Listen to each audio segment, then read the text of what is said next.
네, 사랑하는 성도 여러분, 어떻게 새해 맞으신 것이 좋으십니까?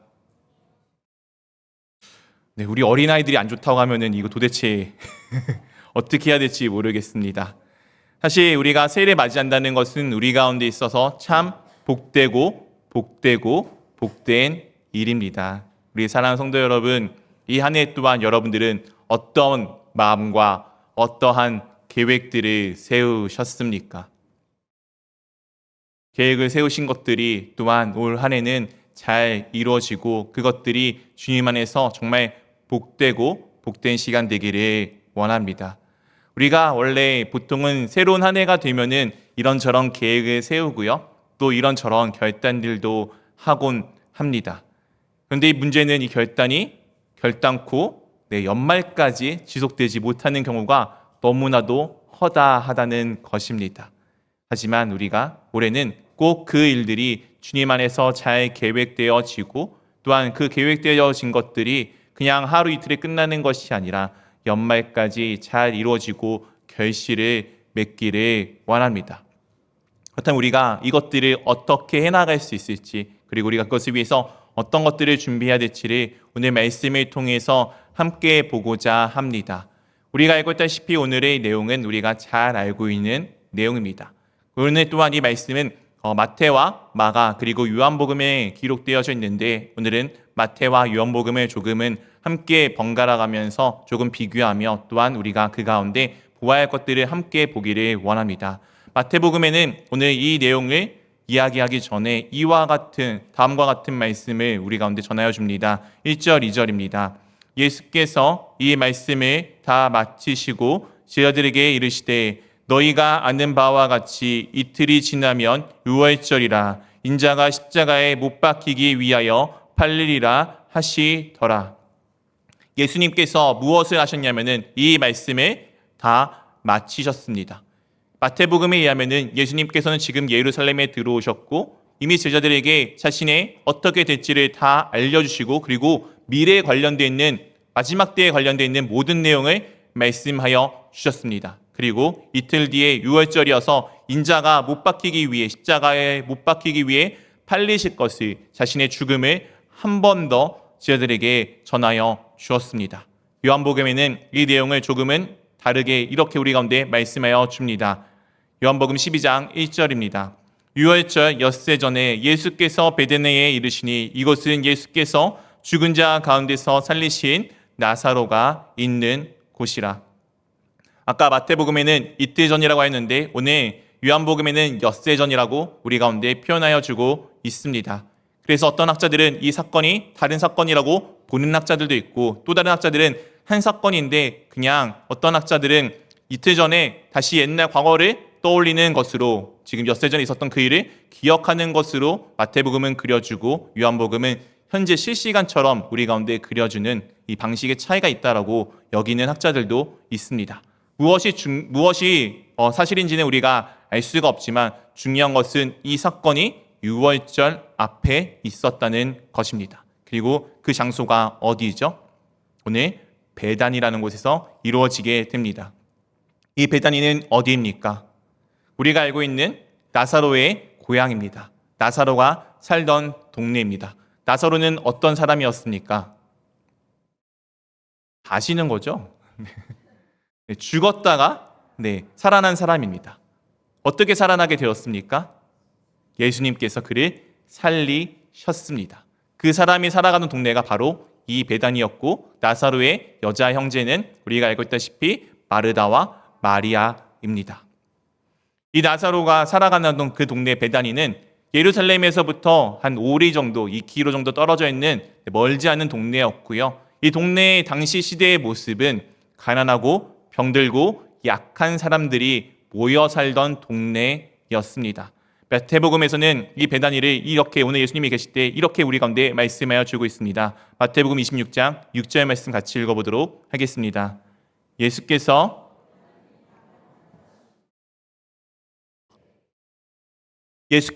베다니 누구의 집이죠? 나병 환자 시몬의 집입니다. 당시에 이 한센병은 이스라엘에게 있어서 가장 어렵고 힘들고 가장 저주를 받은 병처럼 여겨졌던 병입니다.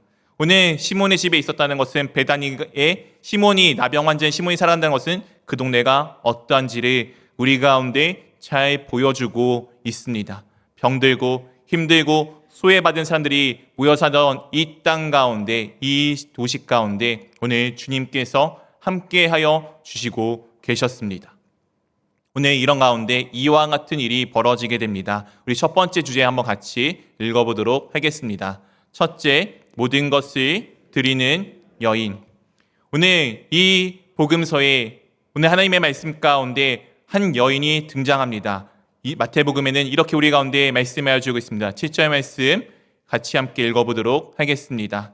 한 여자가 매우 귀한 향유 한 옥합을 가지고 나와서 식사하는 예수의 머리에 부으니. 오늘 한 여자가 등장합니다. 그녀가 매우 귀한 향유 한 옥합을 가지고 나와서 지금 식사하고 있는 예수 그리스도 머리 위에 그것을 붓습니다. 이것을 요한복음에는 조금 더 자세하게 이렇게 우리 가운데 말씀하여 주고 있습니다. 3절입니다. 마리아는 지극히 비싼 향유 곧 순전한 나드 한 근을 가져다가 예수의 발에 붓고 자기 머리털로 그의 발을 닦으니 향유 냄새가 집에 가득하더라. 이 여인은 요한복음에 따르면은 마리아입니다. 그녀가 가져온 매우 귀한 향유 한 옥합은 순전한 나드라고 불려지는 온전하고 완벽한 나드 향입니다. 나드는 당시에 이 지역에서 나는 것이 아니라 멀리 인도에서 가지고 오는 귀한 당시에는 사치품이었고 수입품인 향수 아니면 향유였습니다. 그것을 지금 한 근이나 되는 상당히 많은 무게를 가지고 와서 예수의 발에 붓게 됩니다. 아마 머리부터 부어서 그 밑에까지 흘렀을지 아니면 군데군데 불러 부었을지 우리는 정확하게 알 수 없지만 오늘 그리고 나서 더 마리아에 대한 모습을 요한복음에는 자세하게 그려주죠. 무엇을 하죠? 발에 붓고 머리털로 그의 발을 닦습니다.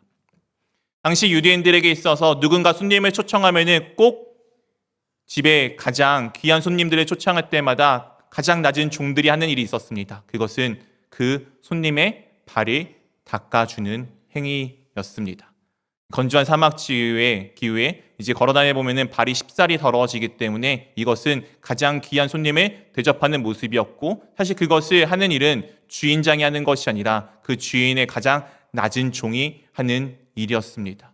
오늘 마리아는 가장 낮은 종의 모습으로 예수 그리스도 발 앞에 엎드려 지금 그의 발을 닦고 있습니다. 근데 그의 발을 닦을 때 무엇으로 닦고 있었죠? 그녀의 머리털입니다. 우리 알고 있다시피 여자분들 약간 머리가 자존심 아니십니까? 저 어렸을 때 왜 그렇게 했는지 모르겠는데 이상하게 머리를 꼭 따은 여자애들이 이렇게 보면 이렇게 잡아당겼던 것 같아요. 엄청나게 혼났던, 아예 여자에게도 혼나고 선생님에게 엄청 혼났던 기억이 있는데 이상하게 여자들의 가장 자존심은 머리 아닙니까? 사실 이 당시에도 머리는 그 여자에게 있어서 자신의 자존심과 같은 것이었습니다.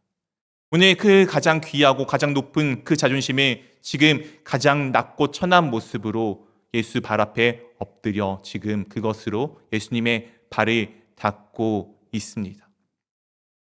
자신이 가진 것 중 가장 귀한 것을 예수님께 드리는 오늘 이 여인의 모습을 우리가 또한 조금은 기억하며 나아가기를 원합니다.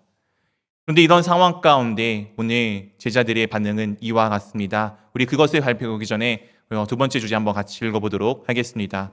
둘째, 더 좋은 일처럼 보이는 거짓. 오늘 이 모습을 보고서 제자들이 이렇게 반응해 보입니다. 8절, 9절 우리 한 절씩 번갈아 가면서 읽겠습니다. 제자들이 보고 분개하여 이르되 무슨 의도로 이것을 허비하느냐.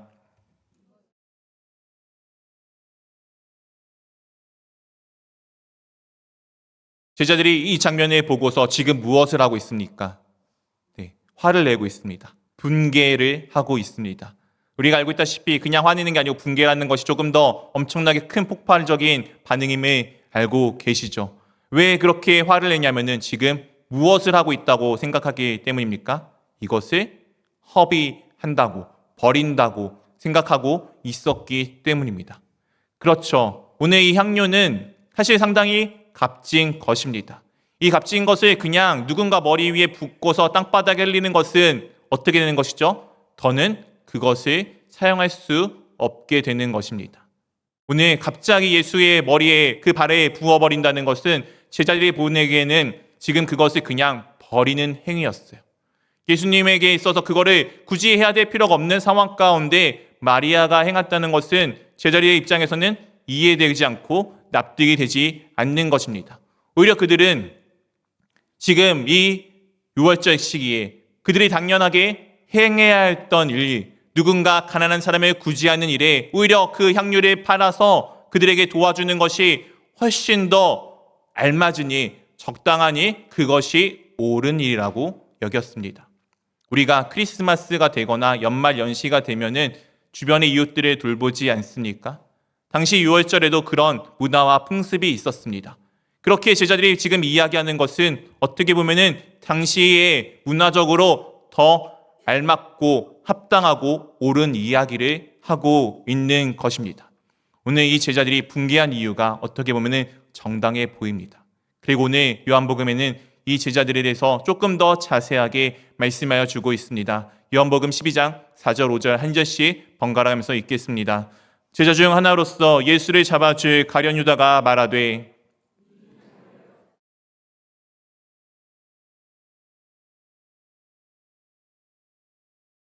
오늘 제자 중 한 사람이 가룟 유다가 지금 이렇게 이야기를 합니다. 이 향유를 어찌하여 300데나리온에 팔아. 지금 이 향유의 가치가 등장하죠. 300데나리온이라는 값어치가 등장합니다. 당시에 1데나리온은 하루 노동자의 품삯이었습니다. 하루 일당이 1데나리온이었어요. 그럼 300데나리온은 1년치 연봉에 가까운 절대 작지 않은 금액이었습니다. 오늘 마리아는 지금 살고 있던 것이 어디였죠? 베다니였습니다. 베다니가 어떠한 동네라고요? 가난한 동네였습니다.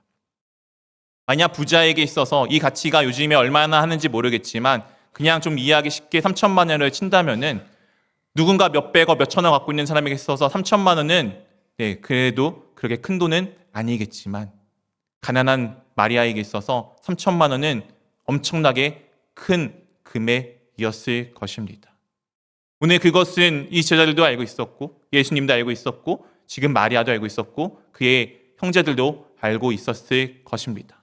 그렇기에 오늘 가룟 유다가 하는 이야기는 어떻게 보면은 훨씬 더 효과적이고 훨씬 더 맞는 이야기를 우리 가운데 하고 있는 것입니다. 오히려 그것을 지금 땅바닥에 버리는 것이 아니라 팔아서 어차피 네가 그렇게 허비할 바에 팔아서 차라리 가난한 사람들에게 주었다면은 너가 더 옳은 일을 했던 것인데 너가 하나님 앞에 더 바른 일을 한 것인데 너가 주님의 보시기에 더 좋은 일을 한 것이지 않겠느냐고 하는 이야기가 어떻게 보면은 참 맞는 이야기 아닙니까?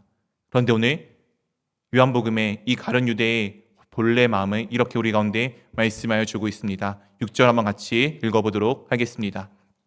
이렇게 말하면 가난한 자들을 생각함이 아니요 그는 도둑이라 동괴를 맞고 거기 넣은 것을 훔쳐감이러라. 오늘 가룟 유다의 본성이 지금 등장하죠. 그가 이렇게 말한 것은 가난한 자들의 위함이 아닙니다. 그가 그 돈을 가져가고 싶었던 그의 마음이 이곳 가운데 있기 때문입니다. 이 훔쳐감이러라는 지금도 현재도 진행되고 있는 이야기입니다. 영어로 따지면은 ing 중이에요.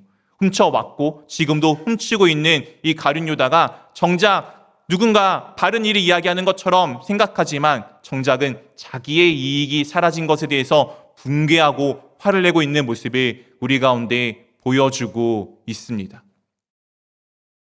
사랑하는 성도 여러분, 우리가 때로는 이 가룟 유다와 같은 모습이지 않습니까?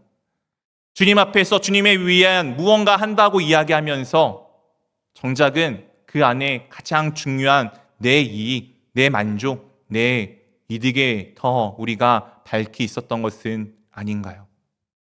오늘 유다가 이야기하는 것은 바르게 보이지만 정작은 바른 것이 아니라 거짓된 그의 속마음을 우리 가운데 드러내주고 있습니다. 이런 상황 가운데 주님께서 이 부분을 이렇게 정리하여 주십니다. 우리 한번 세 번째 주제 같이 읽어보도록 하겠습니다. 셋째, 진짜 더 좋으니. 오늘 이 제자들의 마음을 아시고 예수님께서 마태복음 26장 10절에 이렇게 다음과 같이 말씀하십니다. 예수께서 하시고 그들에게 이르시되 너희가 어찌하여 이 여자를 괴롭게 하느냐 그가 내게 좋은 일을 하였느니라. 예수께서 아셨습니다. 그리고 지금 말씀하십니다. 이 여자가 어떻게 했다고요? 내게 좋은 일을 하였다라고 우리 가운데 말씀하여 주십니다. 아니 지금 그것을 허비했는데 그게 어떻게 예수님께 좋은 일입니까? 예수님 앞에 그 기름을 붓는다고 해서 그것이 도대체 무슨 소용이 있는데 이것이 좋은 일이라고 하십니까? 라고 아마 제자들은 속에 지문을 품을 수밖에 없었겠지요. 이런 상황에 대해서 예수님께서 요한복음 12장 7절에 다음과 같이 말씀하십니다. 예수께서 이르시되 그를 가만히 두어 나의 장례날을 위하여 그것을 간직하게 하라. 지금 예수님께서 말씀하시는 내게 좋은 일은 무엇입니까? 예수님의 장례를 위해서 그것을 간직하는 것. 즉 오늘 마리아가 부은 향료는 놀랍게도 예수님의 죽으심을 예비하기 위한 일임을 우리 가운데 말씀하여 주고 계십니다. 마태복음 26장 12절에는 이렇게 말씀하십니다. 우리 한번 같이 읽어보도록 하겠습니다. 이 여자가 내 몸에 이 향유를 부은 것은 내 장례를 위하여 함이니라. 이 향유를 부은 것은 무엇을 위하여 한 것이라고요? 예수님의 죽으심을 위해서 한 일입니다. 이미 예수님께서는 요한복음에서는 앞에 12장까지 7가지 표적을 통해서 예수님이 누구이신지를 우리 가운데 밝히 보여주셨습니다. 마지막 표적은 나사로를 살리시는 그 표적을 통해 예수님이 생명의 근원이 되심을 우리 가운데 말씀하시고 보여주셨습니다. 마태복음에는 이미 제자들에게 모든 말씀을 마치시고 예수님께서 죽어야지 우리가 살아남을 이미 보여주시고 말씀하여 주셨습니다. 우리는 주님 안에서 다시 살아나야 하는 것임을 분명히 밝히 보여주셨습니다. 오늘 주님께서 자신이 죽으실 것을 말씀하셨는데 제자들은 그 누구도 그것을 믿지도 않았고 듣기도 원하지 않았고 그것이 이루어지기를 바라지 아니하였습니다. 그런데 한 여인, 당시 시대에 별 볼 일 없었던 존재로 취급받던 한 여인이 예수님의 그 죽으심을 기념하고 거기 앞에 엎드려지는 것입니다. 오늘 주님께서 이것을 다음과 같이 말씀하십니다. 마태복음 26장 13절입니다. 우리 한번 같이 읽어보도록 하겠습니다.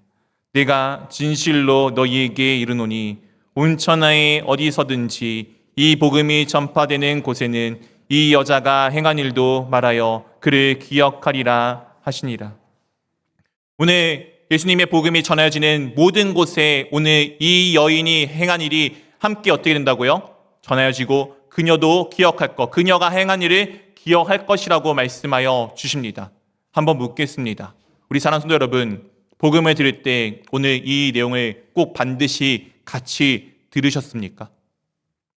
아니면 여러분들은 복음을 전하실 때 오늘 이 내용을 꼭 반드시 함께 전하셨습니까?